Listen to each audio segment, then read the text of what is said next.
हाँ जी प्यारे बच्चों, मैं Vijay Bansal math lecturer block Jakhal district Fatehabad Haryana education department से। ठीक है, आज जो हम करेंगे हमारे पास हमारी क्लास 12th का, ठीक है, हमारी एक्सरसाइज 10.2 के बेसिक कंसेप्ट्स को हम स्टार्ट करेंगे हमारे पास। ठीक है, जिसके अंदर हम हमारा जो चैप्टर है जैसे 10th वेक्टर अलजेब्रा, ठीक है, वेक्टर के बारे में ही इसमें हम जो आज स्टार्ट कर रहे हैं हमारे पास एडिशन ऑफ वेक्टर्स। ठीक है, एडिशन ऑफ वेक्टर्स, इसमें क्या एडिशन ऑफ वेक्टर्स का क्या रहेगा। जनरल हमारे पास हम ट्रायंगल लॉ इसके अंदर फॉलो करते हैं। हमारे पास मान लीजिए आप ए से बी वेक्टर की तरफ जाते हैं, एक आपको वेक्टर बी से सी दिया गया, ठीक है, एक तीसरा वेक्टर आपको दिया गया ए सी, ठीक है, जिसको हम इस प्रकार से सेट करके रिप्रेजेंट करते हैं जो एक ट्रायंगल की फॉर्म को रिप्रेजेंट करता है। ठीक है, तो ए बी वेक्टर्स का हमारे पास क्या मतलब हुआ, displacement from A point to B point. ठीक है, और बी सी वैक्टर का मतलब क्या हुआ कि displacement from B point to C point. ठीक है, और ए सी वैक्टर का क्या हुआ, ए टू सी। मीन्स अब आपने सी ए से शुरू करना था और सी तक पहुंचना था, तो आपके पास दो रास्ते हो गए, एक आप ए से बी गए फिर बी से सी गए, और एक आपके पास ये डायरेक्ट रास्ता हो गया ए से सी तक जाने का हमारे पास। ठीक है, तो इस प्रकार से जो हमारा ए सी वैक्टर है वो क्या लिखा जाता है, A B vector plus B C vector. ठीक है, इन दोनों के जोड़ लिखते हैं हम इसको। अच्छा, इसमें एक चीज का ध्यान रखेंगे हम करते वक्त, वेक्टर फॉर्म में जब इसको लिखा जाता है तो आपको जनरल मान लीजिए कोई आ गया हमारे पास P Q vector plus Q R vector, आपसे पूछा गया मान लीजिए आर एस वैक्टर, आप इन सब का जोड़ कीजिए। तो इसमें देखिए रूल जो लगा है, फाइनल और इनिशियल पॉइंट आपके दोनों सेम हुए तब वो दोनों आप यहां से यहां तक पहुंचे हैं। इनिशियल पॉइंट और फाइनल पॉइंट, टर्मिनल पॉइंट आपके सेम हुए तो ये वेक्टर जुड़कर आपका क्या बन जाएगा, पी आर वेक्टर बन जाएगा प्लस आर एस वेक्टर। इसका इनिशियल पॉइंट, टर्मिनल पॉइंट और इनिशियल पॉइंट आपके पास सेम हुए, ठीक है, तो ये दोनों वेक्टर आपस में जुड़कर क्या बन जाएंगे, आप पी से एस पर पहुंच जाएंगे। ठीक है, इस तरीके से हम जो वेक्टर्स के एडिशंस है उसको फॉलो करते हैं। ठीक है, और इसको हम क्या बोलते हैं, हमारा triangle law of vector additions. ठीक है, triangle law of vector addition. इसके अंदर हमारे पास करने के लिए हमने जनरल मान लीजिए अगर ये ए वेक्टर है आपके पास, इसको हम बी वेक्टर कह दें तो हमारे पास ये क्या बन जाता है, vector A plus vector B. ठीक है, ये चीज रहेगी हमारे पास। हाँ, ये वेक्टर फॉर्म में इक्वल है। ठीक है, मीन्स आपका ये सी वेक्टर है, मान लीजिए अगर इसको मैं ए प्लस बी वेक्टर कह सकता हूं, but not in the magnitude. ठीक है, जो सी वेक्टर का मैग्नीट्यूड है वो ए प्लस बी वेक्टर के मैग्नीट्यूड से छोटा भी हो सकता है, लेस देन एन इक्वल। ठीक है, इक्वल हो सकता है आपके पास, अगर ये एक ही कोलिनियर लाइंस को रिप्रेजेंट करें, ठीक है, तो आपके पास इक्वल भी हो सकते हैं। और वेक्टर्स के डायरेक्शंस को, नेगेटिव फॉर्म को मैं आपको पहले बता ही चुका हूं।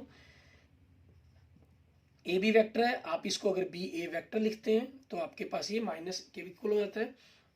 मीन्स वेक्टर ए आपके पास, अगर इसको नेगेटिव ए लिखना है, वेक्टर ए का मतलब है आपके पास ये चीज, और नेगेटिव ए का मतलब है आपने उसकी डायरेक्शंस को चेंज कर दिया है।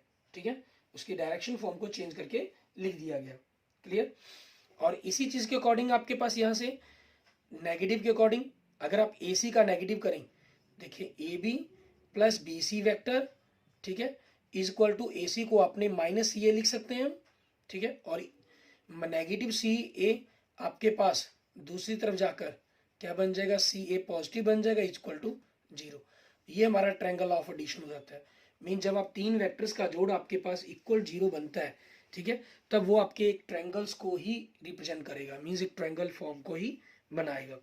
देखते हैं इसके बनता भी किस प्रकार से है। टर्मिनल पॉइंट और इनिशियल पॉइंट सेम हुए तो ये ए सी बना, ए सी के अंदर फिर आपने, ठीक है, सी ए बना, टर्मिनल पॉइंट और इनिशियल पॉइंट सेम हुए तो ये क्या बना, ए वेक्टर बना। इनिशियल पॉइंट और टर्मिनल पॉइंट सेम हुए तो आपका क्या होगा, एक 0 वेक्टर हो गया। ठीक है, या 0 लिख लीजिए। क्लियर। इस तरीके से हम इसको रिप्रेजेंट करते हैं, हमारे पास कंसाइड करते हैं। इसका मतलब है कि दोनों के दोनों पॉइंट्स आपके कंसाइड हो गए, उस चीज के कारण इनको जोड़ कर ले लेते हैं। ठीक है। अच्छा, कई बार क्या होता है आपके पास, मान लीजिए जैसे A B vector plus B C vector लिखा गया, ठीक है, बी सी वैक्टर अगर आपके पास नेगेटिव के इक्वल्स हो, ठीक है, माइनस बी की इक्वल वैल्यू हो तो हम इसको माइनस के रूप में ही लिख लेंगे, ठीक है। और दूसरा ला हमारे पास इसको जोड़ने का है हमारा पैरेललोग्राम लॉ ऑफ एडिशंस, ठीक है। पैरेललोग्राम लॉ ऑफ एडिशंस क्या कहता है हमारा वेक्टर को जोड़ने का तरीका। मान लीजिए अगर एक वेक्टर ए हमारे पास है और एक वेक्टर आपके पास ये है बी वेक्टर, ठीक है। तो हम क्या करते हैं, यहाँ पर हमारे पास एक पैरेललोग्राम को रिप्रेजेंट करता है ये बी वेक्टर है हमारे पास, ठीक है। तो बी को, और ये ए वेक्टर है आपके पास ए को। तो ट्रायंगल लॉ के अकॉर्डिंग ए टू बी आपका जो इसका रिजल्टेंट बनता है, ठीक है, ये क्या बनेगा, मान लीजिए वेक्टर सी है हमारे पास, ये क्या होगा, vector A plus vector B होगा हमारे पास, ठीक है। जो इस प्रकार से मीन्स आपको दो वेक्टर दिए गए थे और जो उसके बीच में से हमारे पास एक नया रिजल्टेंट, ठीक है, जो इसका प्रोड्यूस हो रहा है हमारे पास, ठीक है, रिजल्टेंट। तो ये हमारे पास क्या हो जाता है, इसका दोनों वेक्टर्स का जोड़ बन जाता है हमारा, क्लियर। इस तरीके से हम इसको रिप्रेजेंट करते हैं और ये हमारा कहलाता है parallelogram law of vector additions, ठीक है। इस तरीके से इनके बारे में रहेगा हमारे पास। और आगे हम कुछ प्रॉपर्टीज को डिस्कस करते हैं, ठीक है, कुछ प्रॉपर्टीज डिस्कस करते हैं हमारे पास वेक्टर्स एडिशंस की, जिसके अकॉर्डिंग हमें क्वेश्चंस को सॉल्व करना होगा। सबसे पहली प्रॉपर्टी आपकी कहना for any two vectors A and B, आप ए वेक्टर के अंदर बी वेक्टर को ऐड करें या बी वेक्टर के अंदर ए वेक्टर को ऐड करें, कोई दो वेक्टर के लिए बात कर रहा हूं मैं, ठीक है, वो आपके हमेशा सेम होंगे। इट मीन्स आपके जो वेक्टर्स लॉ ऑफ एडिशन है ये आपका कॉम्यूटेटिव प्रॉपर्टी को होल्ड करता है, ये हमारी कॉम्यूटेटिव प्रॉपर्टी कहलाती है, ठीक है। मीन्स आप ए के अंदर बी वेक्टर जुड़े या बी के अंदर ए वेक्टर जुड़े वो सेम होगा, ठीक है। प्रॉपर्टी 2 हमारे पास ए बी सी के लिए बात कर लेते हैं। इसमें क्या चीज़ है, ए के अंदर आप बी वेक्टर को जोड़ें, ठीक है, फिर सी वेक्टर को जोड़ दें, या पहले आप बी और सी वेक्टर को जोड़ें फिर आप उसके अंदर ए वेक्टर को जोड़ दें, ठीक है। ये हमारे पास प्रॉपर्टी होल्ड करता है वेक्टर लॉ ऑफ एडिशन। इस प्रॉपर्टी को आप जैसे जानते हैं, इसको हम एसोसिएटिव प्रॉपर्टी कहते हैं, ठीक है, ये हमारी एसोसिएटिव प्रॉपर्टी कहलाती है, क्लियर। इसके बाद हम बात करते हैं हमारे पास हमारे नेक्स्ट कंसेप्ट की, ठीक है। आपका एडिटिव आइडेंटिटी कौन सा रहेगा, एडिटिव आइडेंटिटी होता है हमारे पास किसी वेक्टर के अंदर आप उसका जोड़ें और उस वेक्टर पर कोई इफेक्ट ना पड़े, ठीक है। और वो कौन सा वेक्टर होगा, हमारा जीरो वेक्टर। आप उस जीरो वेक्टर को आगे जोड़ें या पीछे जोड़ें, ऐड करें, तो उस वेक्टर पर कोई इफेक्ट नहीं पड़ता, ठीक है। तो ये वेक्टर हमारे पास, हमारा वेक्टर क्या कहलाता है, हमारा जो जीरो वेक्टर है इसका एडिटिव आइडेंटिटी कहलाता है, ठीक है, एडिटिव आइडेंटिटी, क्लियर। उसके बाद देखते हैं हम हमारे पास मल्टीप्लिकेशंस ऑफ वेक्टर्स की अगर हम बात करें, मान लीजिए मल्टीप्लिकेशंस की या फोर्थ प्रॉपर्टी की बात कर लें या मल्टीप्लिकेशंस की बात कर लें, ठीक है। इसका मतलब है क्या है, ए वेक्टर आपके पास मान लीजिए ये है, अगर आप इसका डबल कर देते हैं 2a कर देते हैं, मीन्स इस वेक्टर के आपने मैग्नीट्यूड को बढ़ा दिया, डायरेक्शंस को कोई फर्क नहीं पड़ा, ठीक है। हाँ, अगर आप इसको -2a कर लेते हैं, इट मीन्स आपने इसका मैग्नीट्यूड भी डबल कर दिया और इसकी डायरेक्शंस को भी अपोजिट कर दिया, ठीक है। और यहाँ से फिर यूनिट वेक्टर निकालने के लिए हम क्या करते हैं, जैसे मैंने हमको पहले बताया था कि एक वेक्टर है, आप उससे क्या करते हैं, उसका मैग्नीट्यूड पता करते हैं सबसे पहले तो, ठीक है, सबसे पहले मैग्नीट्यूड। और यूनिट वेक्टर करने का तरीका क्या होता है, आप उस वेक्टर को उस वेक्टर के मैग्नीट्यूड से डिवाइड कर देंगे, आपके पास क्या आ जाएगा उस वेक्टर का, ठीक है, यूनिट वेक्टर आ जाएगा, जिसको हम ए कैप से रिप्रेजेंट करते हैं, ठीक है। नेक्स्ट देखते हैं हमारे पास क्या रहेगा, components of scalar, components of A vectors, scalar की हमने बात नहीं करनी यहाँ पर, ठीक है। कंपोनेंट वेक्टर्स क्या चीज़ है, हमारे पास कोई भी रिप्रेजेंट करता हुआ, मान लीजिए ये हमारे पास ये एक्स एक्सिस है, this is the Y axis and this is the Z axis, ठीक है। कोई पॉइंट अगर ए यहाँ इसके ऊपर है तो उसके अकॉर्डिंग 1 0 0 है, मान लीजिए यूनिट वेक्टर के अकॉर्डिंग। कोई पॉइंट यहाँ है बी जिसके यूनिट वेक्टर है हमारा 0 1 0, और कोई पॉइंट यहाँ है आपके पास सी, ठीक है, यूनिट वेक्टर आपका जिसके अकॉर्डिंग बनेंगे 0 0 1, क्योंकि जेड एक्सिस पर है ये, वाई एक्सिस पर है ये, एक्स एक्सिस पर है। इसका जो मैग्नीट्यूड है आपके पास 1 1 है। ठीक है, तो इन 1 1 वाले जो यूनिट वेक्टर्स है हमारे पास along X axis, along Y axis and along Z axis, ठीक है, ये हमारे कहलाते हैं वेक्टर्स, उस वेक्टर के कंपोनेंट्स। ठीक है, किसी भी वेक्टर्स के आपके कंपोनेंट्स, ठीक है, मींस उनको मापक जो उसके साथ में हमें मापने में हेल्प करेंगे उसके, ठीक है, वो कंपोनेंट्स क्या बनेंगे इसके, X axis, Y axis, Z axis के, जो ये 1 1 यूनिट वाले, ठीक है, 1 1 मैग्नीट्यूड वाले यूनिट वेक्टर है हमारे, ठीक है, इनको कहेंगे। और एक्स एक्सिस का जो यूनिट वेक्टर है, ठीक है, इसको क्या लिखा जाता है, आई से रिप्रेजेंट किया जाता है। जो वाई एक्सिस का है इसको जे से, साथ में कैप के साथ, क्योंकि यूनिट वेक्टर नहीं है हमारे पास। ठीक है, और जेड एक्सिस के लिए हमारे पास क्या रहता है, के, स्मॉल के, तीनों के तीनों स्मॉल लेटर्स है हमारे पास, और कैप इनके ऊपर लगी होगी जो रिप्रेजेंट करेगी ये यूनिट वेक्टर है आपके पास। Means I cap is the unit vector of the X axis, J cap is the unit vector of the Y axis and K cap is the unit vector of the Z axis. ठीक है, और कोई मान लीजिए ये point है आपके पास, ठीक है, पी, जिसके कोऑर्डिनेट एक्स वाई जेड है। ठीक है, तो आपके पास इस तरफ हमारे पास जो बनेगा वो क्या है, उसका वेक्टर फॉर्म में क्या हो जाए, X I Y J and Z की। ठीक है, अच्छा ये कैप लगानी जरूरी है आपको, कई बार सॉल्व करते हुए शायद मैं ना भी रिप्रेजेंट कर पाऊँ। और मान लीजिए इसकी पोजीशन मैं ओरिजिन से बता रहा हूँ, तो ये आपका पोजीशन वेक्टर हो गया ओपी, जिसको हम क्या लिखेंगे, एक्स आई प्लस वाई जे प्लस जेड के रूप में। क्लियर? इस तरीके से हम इनको रिप्रेजेंट करेंगे हमारे पास, और इनके मैग्नीट्यूडों को रिप्रेजेंट करके लिखा जाएगा।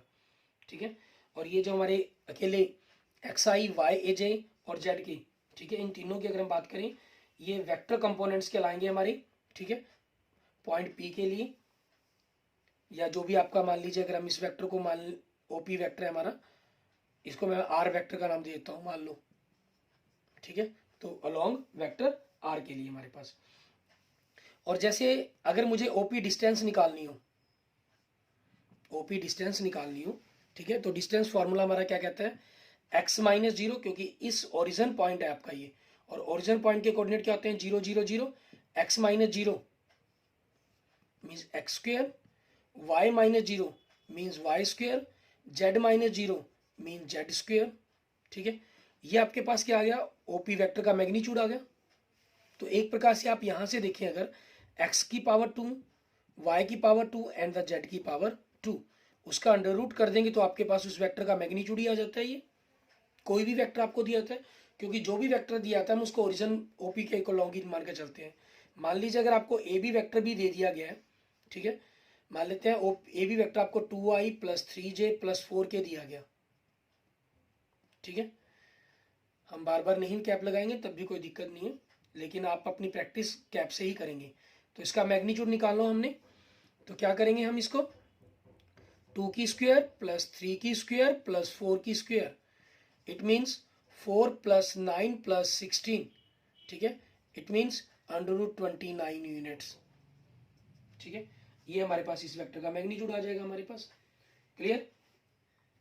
अगर आपको दो वेक्टर्स जोड़ने हो, ठीक है, घटा करनी हो, तो उनके लिए हमारे पास क्या रहेगा, आपके कंपोनेंट्स फॉर्म के अंदर। ठीक है, द सम ऑफ कहीं या रिजल्टेंट कहीं हमारे पास दो वेक्टर्स का, उनके जोड़ने के अंदर मान लीजिए ए वेक्टर है आपके पास a1i a2j एंड a3k, और बी वेक्टर आपके पास b1i and b2j and b3k। आपको दो वेक्टर्स को आपस में अगर जोड़ने हैं, सिंपल एक्स एक्सिस के कंपोनेंट्स आपस में आप जोड़ दीजिए, ऐसे ही आप वाई एक्सिस के कंपोनेंट्स आपस में जोड़ दीजिए, और ऐसे ही आप जेड एक्सिस के कंपोनेंट आपस में जोड़ दीजिए। ठीक है, अगर घटा करनी है तो कोई दिक्कत नहीं, आप इनको घटा कर सकते हैं। गुना में ऐसा नहीं होगा, ठीक है ना, गुना में आपके पास जो ए वेक्टर को बी वेक्टर से गुना करने के लिए, ठीक है, क्योंकि ये वेक्टर क्वांटिटी है, सिंपल आप 2 को 3 से, ये स्केलर नंबर है, मल्टीप्लाई करते हैं तो 6 आता है, आप 3 को 2 से मल्टीप्लाई करते हैं ये भी 6 आता है। ठीक है, लेकिन पहला नंबर तो वेक्टर के अंदर जब मल्टीप्लिकेशंस की बात की जाती है, ठीक है, तो दो तरह की मल्टीप्लिकेशन इसके अंदर प्रोड्यूस होती है। एक हमारे पास जिसको हम स्केलर मल्टीप्लिकेशन कहते हैं और एक मल्टीप्लिकेशन होती है वेक्टर मल्टीप्लिकेशन। ठीक है, इसको डॉट मल्टीप्लिकेशन भी कहते हैं और इसको क्रॉस मल्टीप्लिकेशन भी कहा जाता है। ठीक है, उनके बारे में हम अपनी अलग से स्टडी करेंगे। फिलहाल हम जो बात कर रहे हैं आज सिर्फ एडिशंस के बारे में बात कर रहे हैं, और जो सब्ट्रैक्शन है वो इसी का पार्ट रहेगा हमारे पास। ठीक है, वहाँ हमारे पास ए क्रॉस बी और बी क्रॉस ए, उन सभी चीज़ों में फ़र्क होता है या नहीं होता, उन चीज़ों की स्टडी हम अपने उसी लेक्चर्स के अंदर देखेंगे, हमारे पास करेंगे। क्लियर। आगे हमारे पास अगर दो वेक्टर्स आपस में, मान लीजिए अगर मैं कह दूं vector A equal vector V है, तो इसका मतलब क्या हुआ, a1 और b1 आपस में इक्वल है, a2 और b2 आपस में इक्वल है, a3 एंड b3 आपस में इक्वल है। ठीक है, अगर आप किसी वेक्टर्स को मान लीजिए लैम्डा से मल्टीप्लाई करते हैं तो इसका मतलब ये जो कंपोनेंट्स हैं ये सारे आपके लैम्डा से मल्टीप्लाई हो जाएंगे, lambda a1, lambda a2, lambda a3। ठीक है, इस तरीके से हमारे पास। क्लियर। और कोई स्केलर से अगर आप बाहर मल्टीप्लाई करना चाहते हैं तो के, तो मान लीजिए उसी के, मान लीजिए के ना यूज करके हम और वर्ड यूज कर लेते हैं, मान लो मैं m लिखता हूँ। ठीक है, तो आपका ये जो नंबर है वो उसी m से मल्टीप्लाई हो जाता है। ठीक है, हाँ स्केलर से मल्टीप्लाई करनी है हमें कोई दिक्कत नहीं है। आपको के एम ए वेक्टर है, पहले m से किया फिर k से किया, या उस वेक्टर को पहले k से कर लो फिर m से मल्टीप्लाई कर लो। ठीक है, उसमें कोई प्रॉब्लम नहीं है। आपने यहाँ मल्टीप्लाई कर लें या पहले ऐड जोड़ लें फिर मल्टीप्लाई कर लें, या पहले जोड़ लो फिर मल्टीप्लाई कर लो, या पहले मल्टीप्लाई कर लें फिर जोड़ लें, वो आपकी चॉइस पर डिपेंड करता है, उससे कोई प्रॉब्लम नहीं आती मतलब कंसेप्ट के अंदर हमारे पास। ठीक है, इस तरीके से हम जो उनके पॉइंट्स हैं उन सभी को इजिली स्टडी कर सकते हैं बिना किसी प्रॉब्लम के। अच्छा, आगे देखेंगे हमारे पास क्या क्या है कहा जा रहा है हमें। ठीक है, अच्छा आगे मान लीजिए अगर इन्हीं दो वेक्टर्स के अंदर हमें कहता है कि एक वेक्टर दूसरे वेक्टर के कोलिनियर है। ठीक है, मान लीजिए हमें कहा गया ए वेक्टर बी वेक्टर के कोलिनियर है, तो क्या होगा इन दोनों वेक्टर्स के बीच में एक हमारे पास कोलिनियर मींस पैरेलल की कंडीशंस को राइज करेगा, एक वेक्टर दूसरे वेक्टर के लैम्डा टाइम्स मल्टीप्लायर में होगा ही होगा। चाहे बी लैम्डा की वैल्यू आपकी अपॉन में, डेसिमल में, पॉइंटों में कुछ भी हो सकती है, कोई भी एक स्केलर नंबर हो सकता है आपके पास, एक रियल नंबर हो सकता है आपका। ठीक है, वो हमेशा इनके बीच के अंदर एक रिलेशन बनाएगा, जिस चीज़ के कारण क्या होगा, आप यूँ कह सकते हैं a1 by b1 and a2 by b2 and a3 by b3, इन तीनों की जो रेशियो है वो आपके पास हमेशा सेम रहेगी, जिसकी वैल्यू आपके पास लैम्डा टाइम्स के इक्वल होगी हमारे पास। ठीक है, अब ये चीज़ कह सकते हैं इनके बीच में। और देखें जो हमारा ये वेक्टर ए है, ठीक है, मान लीजिए हमने डायरेक्शन कोसाइन के बारे में तो बात की थी पिछले लेक्चर में, इसके जो एक वैल्यूज लिखी गई हैं, ठीक है, इनको हम क्या बोलते हैं, डायरेक्शन रेशो। आपसे कहा जाए कि direction ratio of vector A बताएं, तो क्या बनेंगे आपके पास a1, a2 एंड a3। आप इसको इस ब्रैकेट के अंदर लिख के लिखें या सिंपल लिख लें तो उसमें कोई प्रॉब्लम नहीं है, या बिना ब्रैकेट के लिख लें तब भी कोई प्रॉब्लम नहीं है। हाँ, डायरेक्शन कोसाइन अगर आपको कहा जाए कि इसके वेक्टर ए के डायरेक्शन, ठीक है, रेशो की जगह कोसाइन लिखने के लिए कहा जाए हमें direction cosine of vector A, तो उसके लिए क्या रहता है आपके पास, आप इन जो वेक्टर एंड डायरेक्शन रेशियो हैं आप क्या करेंगे, इनको इनके मैग्नीट्यूड से डिवाइड कर देंगे। ठीक है, ए वेक्टर आपके पास ये है, इसका जो मैग्नीट्यूड है, ए मैं किसको कह रहा हूँ, वेक्टर ए का मैग्नीट्यूड, ठीक है, उसके मैग्नीट्यूड से डिवाइड करेंगे आपके पास। ठीक है, मीन्स यूनिट वेक्टर जो आपके बन जाते हैं ये आपके डायरेक्शन कोसाइन कहलाए। अगर आप पूरे वेक्टर को ए से डिवाइड करते हो तो आपका यूनिट वेक्टर बनता, लेकिन आप अलग अलग कंपोनेंट्स को मीन्स डायरेक्शन रेशियो को डिवाइड कर रहे हैं तो ये डायरेक्शन कोसाइन कहलाएंगे आपकी, जिनकी वैल्यूज मैंने आपको बताई थी। डायरेक्शन कोसाइन के अंदर क्या रहती है, cos alpha, cos beta and cos gamma. Means कोई भी वेक्टर 3 डायमेंशंस फॉर्म के अंदर हम यूँ कह सकते हैं, जनरल अगर हम एक बात लेकर चले, कंसेप्ट लेकर चले, मान लीजिए आपके पास एक बुक है, यहाँ से कोई भी वेक्टर हवा के अंदर रिप्रेजेंट हो रहा है आपके पास, तो X axis and the Y axis and the Z axis, तीनों ही एक्सिस के अंदर आप यूँ सोच कर चल सकते हैं, जिस भी जगह जिस कमरे के अंदर आप बैठे हैं, ठीक है, उसके किसी भी एक पॉइंट को आप लें, ठीक है, जो आपके लिए ऑरिजिन का काम करेगा। धरती जो फर्श की 2 लाइनें वो एक्स एक्सिस और वाई एक्सिस की तरह सोचें, ठीक है, और जो हाइट की है वो आपके लिए जेड एक्सिस की तरह सोचें, और उस पॉइंट के बिल्कुल अपोजिट ऊपर की बिल्कुल धरती से जो देखें हम अपोजिट वर्टेक्स है उसका, जो ये वाला वर्टेक्स है धरती फर्श के ऊपर, इससे ऊंचाई वाला जो वर्टेक्स है वहां से जाता हुआ डायगोनल, ठीक है, वो हो गया आपके पास। और उस टाइप के अंदर जाते हुए हमारे पास फॉर्म के अंदर मीन्स जो यहाँ से वेक्टर उठ रहा है आपके पास, ठीक है, जो वेक्टर यहाँ से उठ रहा होगा, जैसे आप कल्पना कर रहे होंगे अपने कमरे में देख रहे होंगे, तो X axis and the Y axis, ठीक है, एंड द जेड एक्सिस ऊपर से आ रहा है, तो जेड एक्सिस से बनने वाले एंगल अल्फा बीटा गामा है, जिनको हम डायरेक्शन को साइन कहेंगे। ये उनकी वैल्यू निकालने का तरीका होता है, और इनको लिखने के लिए हम एल, एम और एन से भी रिप्रेजेंट करते हैं हम इनको, ठीक है, क्लियर। अब इसी चीजों के ऊपर बेस्ड हम कुछ क्वेश्चंस देखते हैं, हमारे पास एग्जांपल्स देखते हैं हमारी इसी एक्सरसाइज के। जैसे एग्जांपल नंबर 4 देखें, उसमें हमें क्या कह रहा है करने के लिए। मैं आपको यहाँ पर स्टेटमेंट न लिखकर सीधा क्वेश्चन समझा रहा हूँ। इसमें कह रहा है find the value of X Y and Z so that the vector A, आपको एग्जांपल नंबर 4 दिया गया, vector A X I and the 2j and the Z K and vector B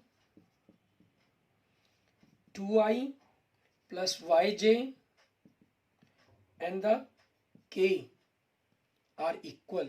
अब क्योंकि vector a and equal vector b है आपके पास, so x is equal to 2 and the y is equal to 2 and the z is equal to, इसका coefficient क्या, कुछ नहीं है तो 1, ठीक है, ये हमारे पास आ जाएगा। मींस आपके जो क्रोस्पॉन्डिंग कंपोनेंट्स हैं, ठीक है, उन्होंने आपस में क्या हो जाना है, इक्वल हो जाना है हमारे पास। आगे देखते हैं हमारे पास नेक्स्ट एग्जांपल करवाता हूं आपको, एग्जांपल नंबर 5। उसमें क्या कह रहे हैं, आपको लेट ए वेक्टर है आपके पास i प्लस 2j, कोई प्रॉब्लम नहीं है, एंड वेक्टर बी है 2i प्लस j, मीन्स दो कंपोनेंट्स के साथ है। आपसे पूछ रहा है क्या वेक्टर ए का मैग्नीट्यूड इक्वल है वेक्टर बी के मैग्नीट्यूड के, ठीक है, क्या वेक्टर ए और वेक्टर बी का मैग्नीट्यूड आपस में इक्वल है आपके पास, ये पूछ रहा है। तो आप क्या करेंगे, वेक्टर ए का मैग्नीट्यूड निकालेंगे। मैग्नीट्यूड निकालने के लिए आपको पता है आई का कंपोनेंट क्या है 1, 1 की स्क्वायर, जे का कंपोनेंट क्या है 2, 2 की स्क्वायर, तो 1 प्लस 4 कितना होगा √5। ऐसे ही आप वेक्टर बी का मैग्नीट्यूड निकालेंगे, 2 की स्क्वायर प्लस 1 की स्क्वायर, तो कितना आ गया 4 प्लस 1 √5, ठीक है। यस, वेक्टर ए का मैग्नीट्यूड इक्वल वेक्टर बी का मैग्नीट्यूड। आगे इसी के अंदर क्या पूछ रहा है, are the vectors A and B are equal, no, vector A not equal to vector B, ये आपस में इक्वल नहीं है हमारे पास, क्योंकि इसमें देखिए एक्स एक्स का कंपोनेंट 1 है, इसमें 2 है। मीन्स अगर मैं ग्राफिकल की बात करूं 1 2 3 1 2 1 2 का ये 1, वाई एक्सिस 2, मीन्स ये पॉइंट है आपका, ये 2 1 का मतलब क्या हुआ 2 1, X axis 2, Y Z X Y axis 1, तो ये पॉइंट है। ये जो पॉइंट है ये आपके पास वेक्टर ए को रिप्रेजेंट कर रहा है, और जो ये पॉइंट है ये आपके पास वेक्टर बी को रिप्रेजेंट कर रहा है, ठीक है, वेक्टर फॉर्म के अंदर ये तभी इक्वल होते हैं तो अगर इसके X axis Y axis and Z axis तीनों के कंपोनेंट आपस में इक्वल हो, तब हम दो वेक्टर्स को आपस में इक्वल वेक्टर्स कह सकते हैं, ठीक है। इसके बाद देखते हैं हमारे पास हमारा नेक्स्ट एग्जाम्पल नंबर 6। उसमें हमें क्या कह रहा है ये करने के लिए, एग्जाम्पल नंबर 6 में हमें कह रहा है find unit vector in the direction of the vector A vector आपको दिया गया 2i प्लस 3j प्लस के, इसी वेक्टर की डायरेक्शंस के अंदर आपको यूनिट वेक्टर निकालना है। तो इसी डायरेक्शन में कैसे निकलता है, सबसे पहले आप ए वेक्टर का मैग्नीट्यूड निकालते हैं, 2 का स्क्वायर 3 का स्क्वायर एंड 1 का square, means 4 plus 9 plus 1 means √14, ठीक है, ये आ गया। तो इसलिए हमारे पास क्या हो जाएगा, वेक्टर ए यूनिट वेक्टर क्या बनेगा, आप वेक्टर को उसके मैग्नीट्यूड से डिवाइड कर देंगे, means 2i plus 3j plus के, ठीक है, कैप नहीं लिखेंगे कोई प्रॉब्लम नहीं, 114, ये आपके पास वेक्टर आ गया, ठीक है। जो यूनिट वेक्टर हो गया जो सेम डायरेक्शंस के अंदर हो गया, क्योंकि इसमें हमने डायरेक्शन तो चेंज की ही नहीं है ना, ठीक है। सभी के नीचे अलग अलग लिखना चाहिए, अलग अलग लिखते हैं, यहीं तक छोड़ देंगे तब भी कोई प्रॉब्लम नहीं है।